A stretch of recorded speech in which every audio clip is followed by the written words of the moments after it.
entonces a escuchar la presentación del profesor Barbosa y el título Sociedades de la Desaparición. Buenos días.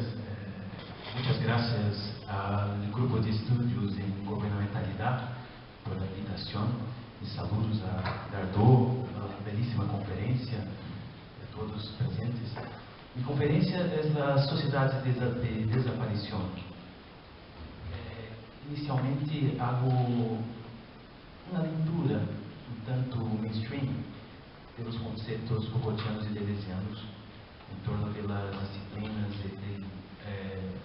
del gobierno político también, para después pensar líneas de fuga ao intentar responder la siguiente pregunta: la biopolítica es todavía un concepto operativo para pensar las nuevas formas de gobernamentalidad asociadas al capitalismo contemporáneo? Entonces, ¿qué es eso? La estadística como concepto surge solo en siglo XVIII, en términos formulados por Gottfried Ahrevald en 1749, en la tradición de las noticias republicanas. Esta nomenclatura estatística, refiriéndose a la estructuración de un campo específico de saber, del conocimiento del Estado, consolida un cambio importante, operado aún en el siglo XVII, en las técnicas gubernamentales y en la nueva definición de razón de Estado. Al soberano no solo se incumbe el conocimiento de las leyes o el dominio virtuosístico de una sabiduría práctica para dirigir sus acciones en relación a la fortuna, pero, como argumenta Foucault en el curso de 77 y 78, Seguridad, Territorio y Población, la estadística pasa a denotar el conocimiento de la propia realidad del Estado en sus elementos constituentes, las líneas, los bosques, es importante, la cuestión de las noticias republicanas que se estructuran en el siglo XVII. El dispositivo de la estadística se plantea en la investigación de Foucault como una cuestión preliminar al análisis de la emergencia del gobierno de las poblaciones, es decir, el pasaje de la anatomopolítica del cuerpo, enlazada con las técnicas punitivas y disciplinarias, hacia las técnicas de seguridad vinculadas a una biopolítica de la especie, o, segundo lo declarado por el propio Foucault en entrevista para la revista Quel Corps en septiembre de 75, es el cuerpo de la sociedad que se convierte a lo largo del siglo XIX en el nuevo principio. Este cuerpo se le protegerá de una manera casi médica, en lugar de los rituales mediante los que se instauraba la integridad del cuerpo del monarca. Se van a aplicar recetas terapéuticas tales como la eliminación de los enfermos, el control de los contagiosos, la exclusión de los delincuentes. La eliminación por medio del suplicio es así reemplazada por los métodos de seducción, la tecnología, el higienismo, la exclusión de los degenerados. El concepto de población se convierte entonces en un operador analítico importante para compensar la superposición concomitante y complementariedad del gobierno biopolítico respecto a las técnicas punitivas y disciplinarias. Como se puede leer el ejemplo de las ciudades obreras del siglo XIX, en su curso de 75-76 de defensa de la sociedad. Mientras la anatomopolítica trataba de mecanismos disciplinarios del control del cuerpo, de los cuerpos, mediante su diagramación, mediante el recorte mismo de la ciudad, mediante la localización de las familias, cada uno en una casa, y los individuos, cada uno en una habitación, o la normalización de las conductas, especie de control policial espontáneo que se ejerce así por la misma disposición espacial de la ciudad, el gobierno biopolítico implica una gama de mecanismos de regulación que recaen sobre la población como tal, que permiten e inducen conductas de economía, por ejemplo, que están ligadas a la vivienda, alquiler, etc. Sistemas de seguros, de enfermedad, vejez, escolaridade. Es conocida la conferencia de Gilles Deleuze en 87, cuando Gilles Deleuze, al comentar los conceptos Foucaultianos, habla de las sociedades de control, ¿no? termo deleuziano para que califica isto que Foucault ha examinado como governo biopolítico, muestran ya líneas de fuga em relação às diagramações disciplinares, é decir, ao conceito moderno de território e sua específica modulação da cidade como espaço de cierre. Em termos urbanísticos, el cierre, aunque sempre relativo ou utópico, pode representar desde as muralhas das cidades medievais hasta a moderna distinção entre campo e cidade, ou seja, a polaridade entre as zonas urbanas e as zonas rurais. As metrópoles expõem uma nivelação agora entre cidade e campo, dentro e fora. São dispositivos que superam a própria dicotomia de cierre e abertura. O controle distinto da disciplina já não necessita de cierres e põe em questão instituições como a fábrica, a escola e os hospitais. Exemplo famoso da rodovia, que usava na sociedade de controle, a cidade dá passo à metrópole. O trabalhador fordista se substitui por el empresário de si mesmo. As escolas iluministas e positivistas são suplantadas por as tecnologias educativas. A medicina centralizada em hospital se substitui por a descentralidade pelos dispositivos farmacológicos e intervenções clínicas. A gestão governamental de processos como a proporção de nascimentos e mortes, o índice de reprodução e a fertilidade na população, etc., levam Michel Foucault à hipótese exposta no curso de 76 de que haveria um excesso de biopoder sobre o direito soberano em século XX, com a possibilidade técnica e política não só de organizar a vida, sino de hacê-la proliferar e fabricar algo vivo em limite monstruoso, como armas biológicas.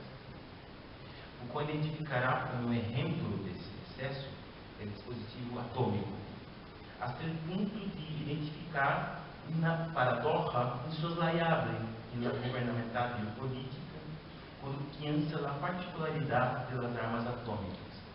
O poder que se exerce com os dispositivos atômicos é capaz de suprimir a vida e, simultaneamente, de suprimir-se como um poder capaz de assegurá-la. Cito Foucault: o bien é soberano e utiliza a bomba atômica, pero então não pode ser biopoder, poder de assegurar a vida, como lo é desde o século XIX. Estamos aqui ante uma aporia, aunque pouco programatizada, ou quiçá hipostaseada, no pensamento de Foucault. Estaremos acá, exponendo o limite dos conceitos relacionados à governamentalidade biopolítica quando aplicados a um evento específico, enquanto fora da curva não só do poder soberano sobre a vida e a morte, hasta então presente na tradição político-política, sino também da sociedade de disciplina e de controle. Existem os ataques nucleares dos Estados Unidos contra Hiroshima e Nagasaki em agosto de 45. Sigo na linha hasta essa pergunta, porque creio que há uma questão acá. Porque se recorremos a termos agabenianos, um campo de concentração, as atrocidades desses campos, todavia podem ser pensadas em um marco disciplinar e biopolítico, pero quando se trata de uma bomba atômica ou de um acidente nuclear, simplesmente se pode desintegrar milhares de pessoas em um instante. É uma questão que abre os debates. Não obstante a importância dos diagnósticos e conceitos de Foucault, quando se armam os marcos conceituais em novas disposições e contextos, o próprio Foucault permite isso, a conhecida imagem da caja de ferramentas, não? É possível dizer que há paradoxas que não se podem responder adequadamente com o conceito do biopoder.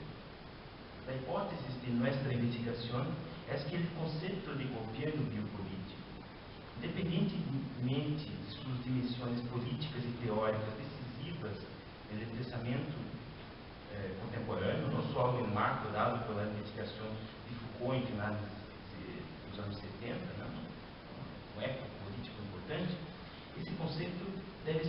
fundamentado por uma análise das novas configurações de governo presentes em um contexto de capitalismo digital, financeiro e especulativo, o qual se caracteriza, sobretudo, por uma governamentalidade pós-populacional. Então, se habla das sociedades de controle às sociedades de desaparição, que é uma assim como nas sociedades de soberania e disciplinárias, as sociedades de desaparição não emergem de uma forma a priori, ahistórica. Há uma inegável produção de desaparições que compõem a história da política moderna. Não é a nuda vida, em termos agamenhianos, e muito menos a politização da vida biológica, como na formulação de Foucault. As técnicas de desaparição produzem uma vida que não deixa rastro, huellas. O desaparecido não é um corpo sujeito à punição de um soberano ou às disciplinas que o sujeitam. Diacronicamente, a vida sem rastros expõe uma paradójica contra-história da política do Ocidente, que permite incluir em ela desde a história sem huellas de los muertos em los barcos negreiros, ou como no Brasil se chama os navios negreiros, também chamados por os portugueses de barcos tumbeiros, durante o largo período que compreende dos siglos XVI hasta XIX. Hasta os desaparecidos políticos, por exemplo, são exemplos tirados em la ditadura de Latinoamérica nos anos 60, ou também os assassinados por el narcotráfico ou los muertos por grupos militares ou paramilitares, aqui na Latinoamérica, os famosos esquadrões da morte. O conceito de desaparição é essencial para entender o contexto político latino-americano. Creio que é uma especificidade importante que hoje se amplifica para outros campos. Se tomamos somente a situação em Brasil como exemplo, é impossível estabelecer uma análise minimamente crítica sobre as questões de governamentalidade sem analisar a presença oculta pelo constante, não só dos extermínios, sino de las zanjas comunes como zonas de desaparições de rastros. Aqui, as técnicas de governo passam fora das instituições e estatísticas oficiais. Exigirá ao observador que se dê conta, ou se arrisque, a investigar as cada vez mais disseminadas fossas comunes de cemitérios nas periferias. Os chamados cemitérios de los indigentes, como o cemitério São Luís. Aqui há uma análise específica de um cemitério de indigentes em São Paulo. Entre os bairros de Capão Redondo e Jardim Ângela, na cidade de São Paulo, também chamado de Cemitério de los Homicídios, o qual foi aberto em 1981 e conta com 326 metros quadrados, o segundo lugar em tamanho da cidade, só perde para o maior cemitério da América Latina, de Vila Formosa, que tem 763 mil metros quadrados. Em 96, as Nações Unidas señalavam a região de Jardim Ângela como a zona mais violenta do mundo, superando as taxas de Cali, que naquele momento viviam pico nos conflitos relacionados com o tráfico de drogas. Segundo Mori, ao princípio da década, se realizaram, na década de 90, 800 a 1.000 enterramentos ao mês, 90% de mortos por violência. Disse Mori. Eram muitas pessoas enterradas no mesmo dia e os funcionários nem sequer cerravam as fossas, e aqui teriam que reabri-las logo depois. Em los assim chamados cemitérios de indigentes, como em São Luís, de acordo com a norma municipal, depois de 3 anos, os cadáveres devem ser exumados e enviados a centenas de ossários para que abram espaço a novos cadáveres, o que expressa uma política de reutilização das fossas. Em 1971, durante a ditadura militar, no bairro de Perus, São Paulo, foi construído um cemitério de indigentes chamado Dom Bosco, o qual começou a receber cadáveres de pessoas não identificadas, pobres e também vítimas da repressão política. Cito Edson Telles, que foi um perseguido político brasileiro. Em 1990, el 4 de setembro, foi aberta a Vala de Perus, Zanja de Perus, que se encontra no cemitério de Dom Bosco, no subúrbio de São Paulo. Na Zanja se encontraram 1.049 esqueletos de pessoas pobres, presos políticos e vítimas de esquadrões da morte. Foi parte do desenho original desse cemitério a construção de um crematório, o que resultou sospechoso, incluso para a contratista responsável pela obra. Este projeto de cremação de cadáveres, pelos quais só se tem notícia através da memória dos sepultadores, foi abandonado em 76. Os huesos exumados em 75 foram apilados no funeral do cemitério e em 76 enterrados em uma zanja clandestina. O tema dos cemitérios de rentes em Brasil veio à tona recentemente pelos debates da Comissão da Verdade. Aceito a existência de cemitério de rentes, pessoas identificadas só por números. As técnicas de desaparição, o tema da Zanja de Perus, ou a Vala de Perus, sigue pendente na política institucional do Brasil. Vamos na lei de anistia que não permite a responsabilização penal ou mesmo civil individual pelos torturadores e agentes da ditadura, assim como a própria existência de cemitérios como em São Luís, que apesar de las frágeis listas de enterros, dão conta de uma luta de classes que se produz na esfera do borramento dos rastros de milhares de pessoas consideradas como indigentes. As técnicas de desaparição assumiram uma centralidade nas técnicas de governo no século XXI, quando se verificou a emergência de uma criptopolicia, ou um criptopoder, em certo sentido, cujo paradigma já não está no conceito de território. Implicava a presença e a gestão de massas de população. Pero influjos desterritorializados de informação basados em algoritmos, na criptografia, na georreferência por satélite e tecnologias digitais em nuvem. O passar pelas sociedades populacionais de controle às sociedades de desaparição é concomitante com o passo de um modelo territorial analógico de produção e gestão hacia o desplaceamento do próprio agenciamento governamental, onde a descentralização e a fusão dos aparatos do Estado e das instituições financeiras se transformam na própria Deep Web. Onde estão os estados? Onde estão os bancos hoje? Na Deep Web. Os algoritmos, a criptografia, a encriptação e os metadados reemplaçam as performances discursivas da dimensão linguajeira da representação política analógica. Se trata de um tempo onde se difundem nas servidumbres maquínicas, como esse termo do Lazarato, o capitalismo como operador de metadados abstratos, crípticos, cifrados, e um sistema em rede no territorial aos usuários, reconhecidos biometricamente, pero defendido por aparatos militares em seus respectivos centros, entre aspas, entre comillas, centros. Os ladrões de sucursales bancárias tendem a convertir-se em personagens do passado.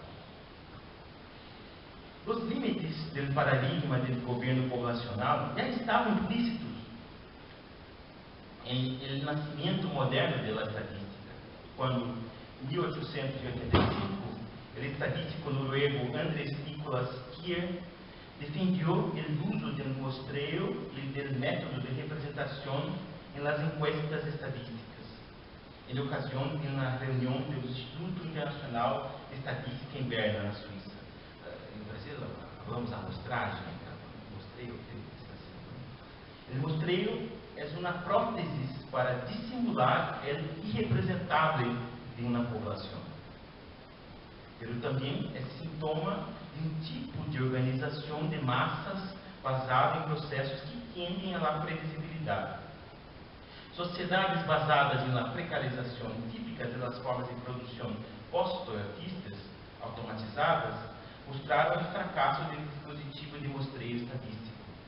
Seja como seja, é solo nos conflitos armados e nos desastres ambientais dos séculos XX e XXI que os próprios estados e organizações internacionais reconheceram seu fracasso para contabilizar efetivamente o número de vítimas e desaparecidos em eventos multitudinários ou com consequências que avançam muito mais allá desses eventos, tais como o acidente nuclear de Chernobyl, ocorrido a 27 de abril de 86, ou o acidente nuclear de Fukushima Daiichi, em 11 de março de 2011, onde é impossível precisar das vítimas e afetados, já que muitas mortes por câncer ocorreram muito tempo depois do acidente.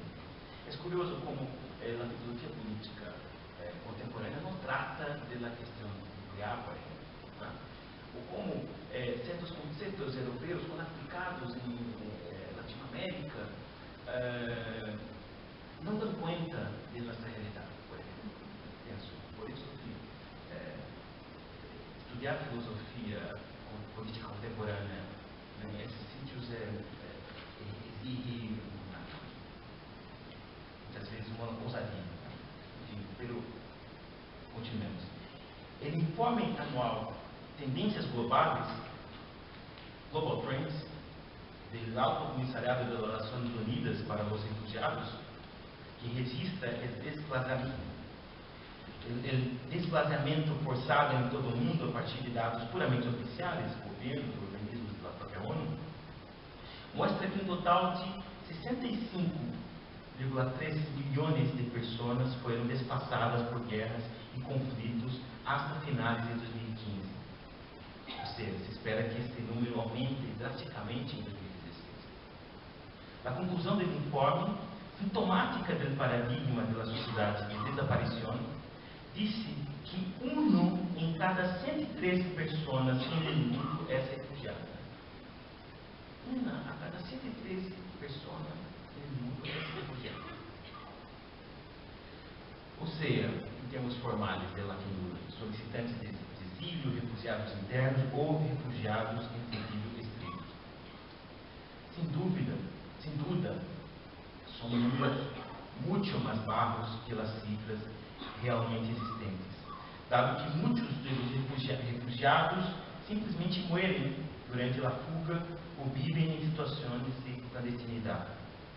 Alrededor de 9,5 milhões de sírios, é uma cifra puramente não dá conta também do número efetivo.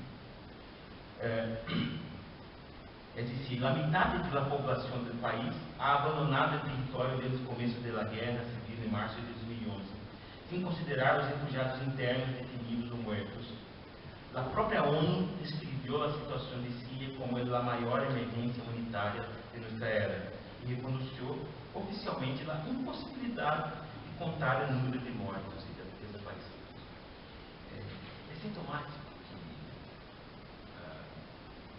que, no debate recente sobre La Django, em França, na cidade de Calais, se habla simplesmente: vamos embora, não queremos um capô. Não se trata mais de religião, mas de que fazê-lo desaparecer. Se o local próprio da governamentalidade biopolítica era a metrópole, é decir, o espaço urbano que se estabeleceu com a passagem do poder territorial da antiga soberania à governamental biopolítica, que todavia era um governo de homens e forças, o novo espaço da sociedade de desaparição é o no man's land, a terra de nadie de las necrópolis. Por esse termo cunhado por Jack Chang, que designou o Bronx em 77 como necrópolis, após a Taut, a Mapuche, etc.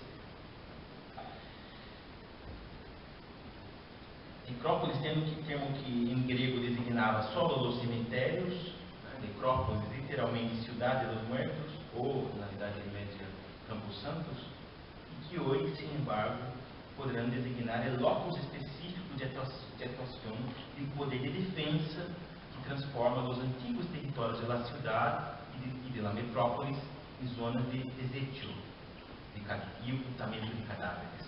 Aí, assim se habla de sobra de cadáveres. Agamben menciona que em 1937, em uma reunião secreta, Hitler proclamava a necessidade de estabelecer em Europa Centro-Oriental um Völkerloser Raum, um espaço sem pessoas, no que resta de Auschwitz. Territórios sem pessoas, muito antes de designar uma intensidade biopolítica, como sugere na interpretação de Agamben, expressa a insígnia da sociedade de desaparição, territórios de obturação e borramento da memória histórica, seja em la distopia etiafetiva de las áreas de Síria e Iraque, seja também em la zona de exclusão de Chernobyl, ou em las orillas del Rio Doce, no recente desastre de Mariana, ou em cidades inundadas por hidrelétricas, em Brasil, pero também pelas cidades construídas e planificadas para acolher os desplaçados por las grandes represas. Indico um documental brasileiro chamado De Profundis, de 2014, sobre a cidade de Itacuruba, no Nordeste, que se construiu uma nova cidade, pero na maior parte muitas pessoas dessa cidade, após o câmbio, começaram a se suicidar, um desastre. Völkerloser Raum é do que se converte nas grandes cidades ocidentais em um momento em que os estados de exceção são declarados. Não se trata de governar populações, sino de defender territórios, em uma mutação drástica dos problemas de segurança típicos da sociedade de população para as questões de defesa, em uma nova configuração de uso para a guerra, drones, soldados robóticos, operações por satélites, signals intelligence, a criptopolicia de agências tais como NSA, passadas em interceptações virtuais e na criptoanálise. Foi o que passamos pelas sociedades baseadas na segurança para sociedades baseadas na defesa. Defesa é outra coisa que segurança. É um conceito que derra o domínio militar para entrar no domínio interno. Por mais que esses conceitos não digam muita coisa. Já não é um território demarcado por a população, e muito menos um território cultural, antropológico ou geográfico, sino simplesmente um território planetário, no lugar virtualizado em uma pantalla plana e controlado por satélites ou por governo. A sociedade de desaparição marca uma emergência de los nuevos bunkers. Estou fazendo análise do interior dos novos dispositivos. E milhares de concluentes, para a conclusão. Sociedades punitivas e disciplinárias sujetavam corpos. Sociedades de controle, governo de populações. Sociedades de desaparição prescindem de populações. Podem ser vistas como a materialização fantasmal das sociedades pós-ideológicas. Seu paradigma não é as pós-ideológicas, entre comillas.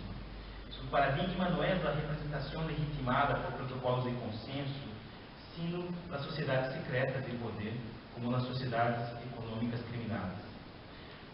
Para compreender a ação de dispositivos tais como a Troika no contexto das políticas de austeridade na União Europeia, ou a centralidade do aparato judicial policíaco no contexto recente do Brasil, golpe, enfim, é necessário abandonar os clássicos da filosofia política moderna e analisar comparativamente a dinâmica interna dos principais cartéis criminais que operam atualmente no mundo.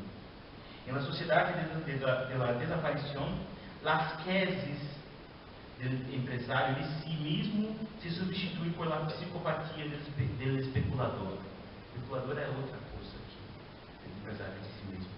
Nas sociedades disciplinares e biopolíticas, todavia estava em questão procesos de subjetivação. Sociedades de desaparição prescindem de subjetivações, pero não só porque produzam desubjetivações, como defende a hipótese agabeniana de los dispositivos contemporâneos. Em um capitalismo disfuncional e fundado no precariado, os aparatos de poder e as grandes corporações podem manter-se apesar das eventuais insurgências políticas e também